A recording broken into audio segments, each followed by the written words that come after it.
Está con nosotros para compartir el espacio estelar de Visión Integral Daniel García, nuestro experto en temas internacionales, experto en geopolítica. Buenos días, Daniel, ¿cómo anda todo? Buenos días, ¿cómo estamos? Nada, de nuevo conversando, estuvimos aquí hace 15 días, ¿verdad? Y entonces esta sesión hoy la vamos a hacer entre los dos, porque hay muchos temas importantes que creo que es bueno que pues ver tu punto de vista sobre lo que está ocurriendo a nivel internacional. Y vamos a empezar, Daniel, con ese 17º Foro Económico Internacional de San Petersburgo, en Rusia, que se está celebrando creo que del 5 al 7, ¿no? Donde participan unos 139 representantes o delegados de diferentes países, además de políticos de 45 naciones, un evento que aglutina una cantidad importante de empresarios de todos los continentes, y es uno de los foros económicos más importantes que se celebran en el mundo. Entonces vamos a ver, y esto tiene una forma de llamarlo, el lema: la formación de nuevas áreas de crecimiento como piedra angular de un mundo multipolar. Así es. ¿De qué se trata este foro? ¿Cuál es la importancia que tiene el mismo? Mira, la trascendencia del foro es precisamente porque en este año le corresponde a Rusia la presidencia de los BRICS. Presidencia de los BRICS, cuya asamblea principal se realizará en octubre en la ciudad de Kazán. Pero aquí, San Petersburgo particularmente, tiene una trascendencia porque es un foro que se realiza todos los años, un foro económico. Pero particularmente con la presidencia rusa de los BRICS, se convierte en una organización con la finalidad de desarrollar una serie de temas alrededor de cómo se van a desenvolver los BRICS, de cómo se va a organizar el asunto de la transferencia de poderes dentro de los BRICS, el asunto de cómo se va a resolver la comercialización entre países a través de la moneda unión, donde tendrá como soporte fundamentalmente el oro, las materias primas y las monedas locales de cada país. Esa será la manera de cómo se va a comercializar, donde cada moneda podrá ser directamente convertible en oro ante cualquier país, cualquier banco central que lo solicite, para agilizar el proceso de la intercomunicación comercial con los diferentes países de los BRICS. Además, es muy importante el discurso de hoy del presidente Putin, porque va a expresar y a satisfacer las inquietudes que tiene el mundo sobre la economía rusa. Ya sabemos que la economía rusa se ha convertido en la cuarta economía del mundo.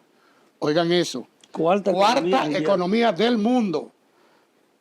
Con lo cual, Rusia tiene bastante para responder a todas las demandas que le implique los compromisos, tanto militares, de abastecimiento interno, como también de exportación. Rusia, de por sí, tiene muchas cuestiones que hay que destacar, que son primacía o cosas donde ellos son lo más importante. Por ejemplo, ya sabemos del gas, del petróleo, pero también de los alimentos. Es el principal productor y exportador de alimentos del mundo. Oigan eso, ¿eh? Y tiende ahora mismo a incentivar más la producción de alimentos ante la demanda que le solicita India y China. Y hablando de la India, felicitaciones a Narendra Modi, porque resultó electo nuevamente primer ministro de la India en las elecciones pasadas. Que eso es un acontecimiento para los BRICS sumamente importante. A destacar, que en algún momento también debemos verlo. Sí, y también el Congreso Nacional Africano, que es el gobierno de Sudáfrica, pasó a ser reelecto también en las elecciones de la semana pasada, con lo cual garantiza la estabilidad de estos países en los BRICS. Pero yo, antes de pasar a otro tema, así muy brevemente, estamos hablando de un foro económico internacional, correcto. Entonces, aparte de todo el tema de estrategia ante los BRICS, ¿verdad? Que se han sumado 5 países más, el caso de Egipto, Etiopía, Arabia Saudita, el caso de Emiratos Árabes e Irán. O sea, el fortalecimiento, pero y Turquía. y Turquía. Pero en términos de la comercialización, la participación de sectores empresariales de esos países, porque no solamente es los BRICS, sino que hay todo una exposición de los avances de la tecnología de estos países. O sea, hay una parte que tiene que ver más con la comercialización, con el desarrollo económico y las empresas. Sí. Es interesante tu pregunta porque trae a colación la integración económica que se está dando entre estos países. Exacto. ¿Verdad? Una integración económica que no es simplemente transacciones comerciales, venta y compra de productos, sino el intercambio tecnológico, el intercambio político, el intercambio cultural. Es un organismo vivo. Los BRICS son un organismo vivo que está interactuando constantemente en diferentes áreas. Por eso, no solo se dice que es un mundo multipolar, sino también multimodal, porque en él interactúan una serie de modalidades en la cultura, en lo religioso, en lo político, ¿verdad? Inclusive en la demografía, con la finalidad de estar consiguiendo la posición esta muy importante que es de que los BRICS en 2 años puedan tener una posición semejante a lo de la ONU. Oigan eso, la ONU, donde se van a deliberar temas, donde se van a resolver situaciones, donde se van a enfrentar cuestiones que se dirimen en 3 países y que a veces requieren una acción transfronteriza. Pero a nivel diplomático, a nivel de la concertación, a nivel de la persuasión, a nivel de la solidaridad entre países. Mira, brevemente el tema de las elecciones en India, ¿no? Que son unas elecciones que tienen una complejidad que creo que no tiene ningún país en el mundo. Porque son elecciones que duran 47 días, 6 semanas. Y 7 modalidades diferentes de nomenclatura de voto. Porque, bueno, es el país más grande del mundo y una economía... El más poblado. El más poblado, no el más grande, el más poblado, el más grande es Rusia. El más poblado del mundo. Y además que un desarrollo, a pesar de que tiene una pobreza todavía significativa. Tercera economía del mundo. Pero con un avance impresionante.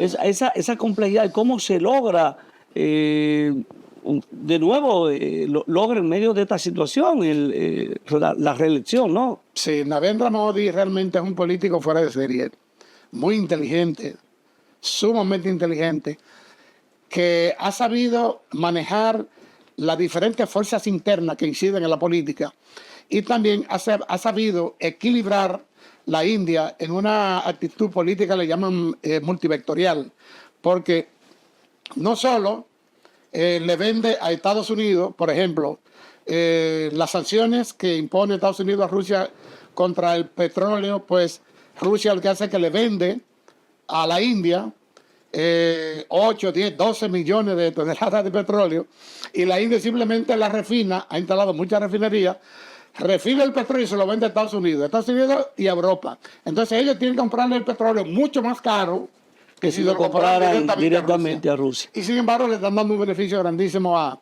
la India con esa transformación del petróleo en combustible. O sea, diferentes combustibles, gasoil, diésel, gasolina, etcétera. Con lo cual da a entender que la India tiene muy buenas relaciones para comercializar con Occidente y muy buenas relaciones políticas y además unas relaciones muy tradicionales con Rusia.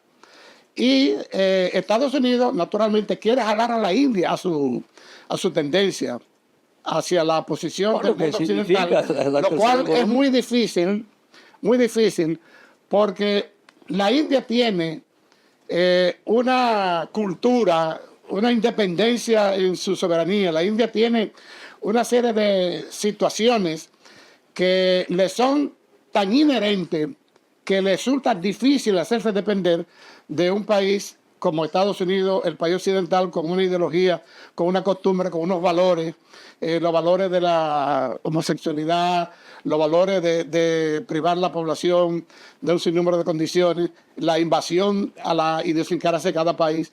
Además, hay que tener en cuenta que Estados Unidos y Canadá le han hecho la vida imposible a Narendra Modi, que vale decir que se ha declarado enemigo acérrimo de George Soros, Narendra Modi.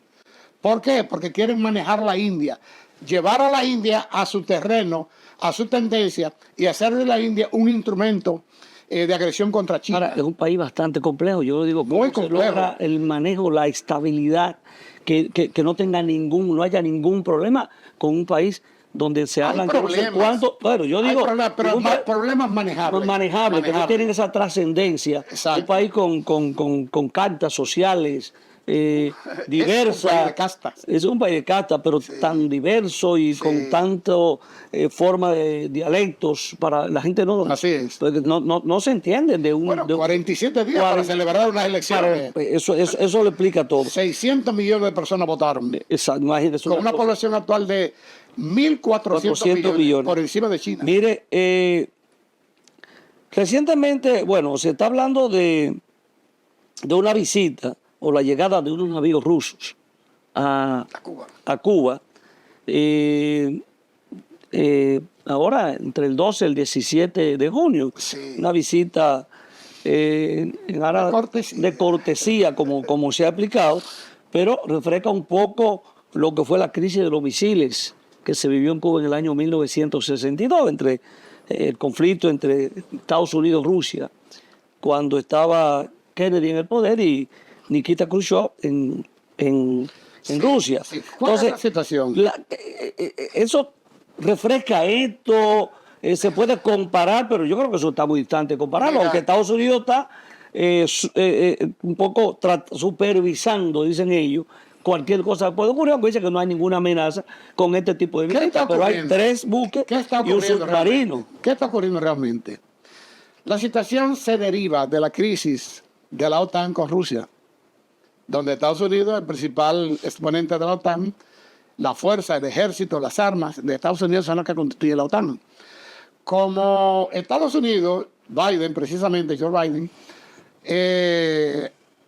de que ha dado permiso, de que porque lo dicen así, pero realmente no le declaran la guerra de frente a Rusia. Sí, dicen que le dan permiso a Ucrania para utilizar las armas que Estados Unidos le está vendiendo, le está regalando y le está prestando para agredir directamente el territorio ruso. Y dicen que no están participando en la guerra. Bueno, ¿verdad? una venta de armas. Sin embargo, son armas modernas, sofisticadas, que para poder usarse tienen que programarse, situación que organizan en Polonia, en la base de Artem de Polonia, y tienen que ser dirigidas a través de GPS, de los satélites norteamericanos. ¿Qué sucede? Que ellos dicen que no están participando en la guerra, ¿verdad? Que solamente están asesorando a Ucrania. Pero sin embargo son los técnicos, los asesores y los militares de la OTAN, de Estados Todo el Unidos, los que armamento. están manejando esas armas en el territorio ucraniano. Porque los ucranianos, los soldados ucranianos, no tienen ni la capacidad, ni la experiencia, ni la enseñanza para poder manejar esos instrumentos, que son muy sofisticados y muy modernos. Entonces, a partir de ahí, Rusia se plantea lo siguiente: ustedes están utilizando la doble moral. Me dicen que no están participando en la guerra, sin embargo tienen sus soldados y le están dando cada vez más armas a Ucrania y le dan permiso de que Ucrania use esas armas para bombardear nuestro territorio.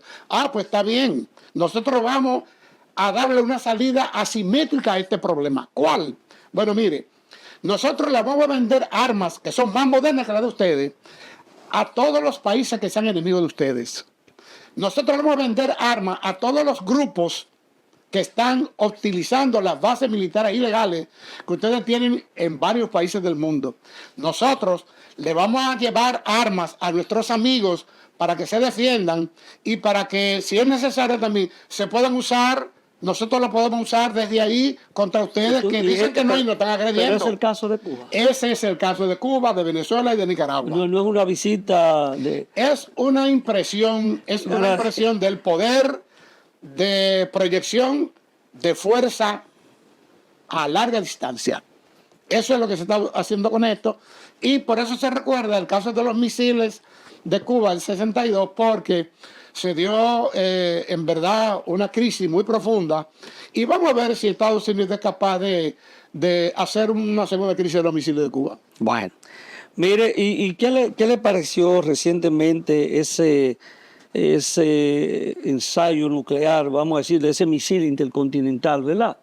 Que lanzó 2 misiles, que lanzó de prueba Estados Unidos el pasado día 4 y 6 de junio, su fuerza aérea desde una base espacial de California. O sea, ese ensayo en este momento donde el mundo vive en tensión, supuestamente podía producirse una tercera guerra mundial. ¿A qué se debe esa es una respuesta, ese ensayo? Esa es una respuesta de Estados Unidos, supuestamente una respuesta entre comillas, lo que yo considero que puede ser una respuesta a la embestida de Rusia con las armas nucleares tácticas, que son misiles de corto alcance, 600 kilómetros, 400 kilómetros, 300 kilómetros, que pueden ser disparados por artillería, que pueden ser disparados directamente como misil hipersónico o cualquier otro misil aéreo de los tantos portadores que tiene Rusia.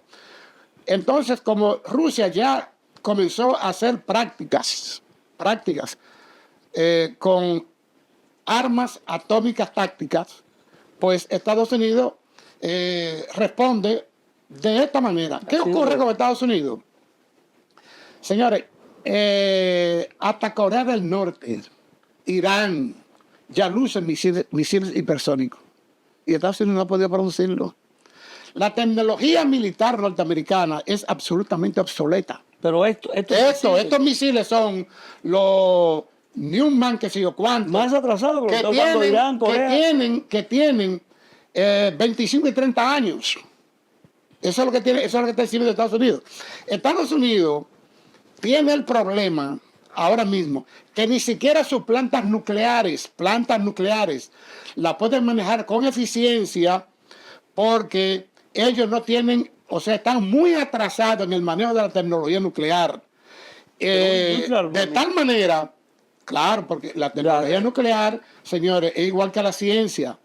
Va avanzando constantemente, eso se va modernizando, y los procedimientos que se requieren para manejar este tipo de energía ya son otros. Entonces la industria armamentista norteamericana se ha quedado atrás. Muy atrasada, y ese es el problema que ellos tienen. Mire, vamos brevemente a ver la posible visita de Benjamín Netanyahu a Estados Unidos. En julio, el 24 de julio, hablar ante el Congreso, en medio de un conflicto que todavía persiste y que tiene la posibilidad de extenderse. Las últimas situaciones, las amenazas que se han producido con el Líbano y Hezbollah. Exacto. O sea, cómo en medio de esta situación un presidente, un primer ministro que ha desafiado a Estados Unidos, y Estados Unidos, bueno, es su aliado, es su aliado principal en esta región, lo va a recibir en medio de esta situación. Mira, ¿qué es lo que ocurre con Netanyahu? ¿Qué ocurre con Netanyahu? Lo siguiente. Netanyahu es un señor que se ha considerado el Mesías del Nuevo Oriente dentro de esta mística religiosa del sionismo, y se compadece con los intereses religiosos que tiene la élite corporativa norteamericana, porque hay que darse cuenta que Estados Unidos no es más que la proyección moderna, actualizada, de lo que fue Inglaterra siglo pasado. O sea, Estados Unidos se cree que ellos son un país excepcional y mandado por Dios a dirigir el planeta Tierra. Israel se cree. Estados Unidos, porque Israel no es más que un reflejo de las élites corporativas norteamericanas.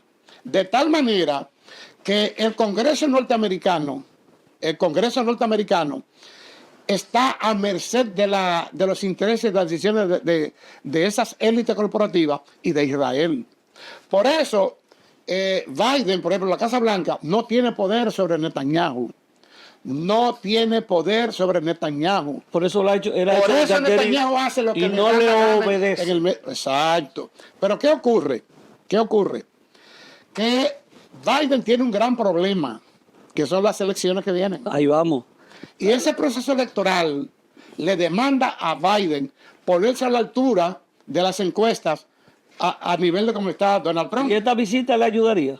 Esta visita no le ayuda, pero Netanyahu resuelve un problema con el Congreso y resuelve un problema con la Corte Internacional que demandó su apresamiento y resuelve un problema de su legalidad interna en el Líbano, que tiene una presión muy grande de toda la población que reclama que renuncie, que adelante a las elecciones. Que la guerra se detenga ahí. Y que la guerra se pare. Pues Netanyahu lo que busca es eso, inmunidad.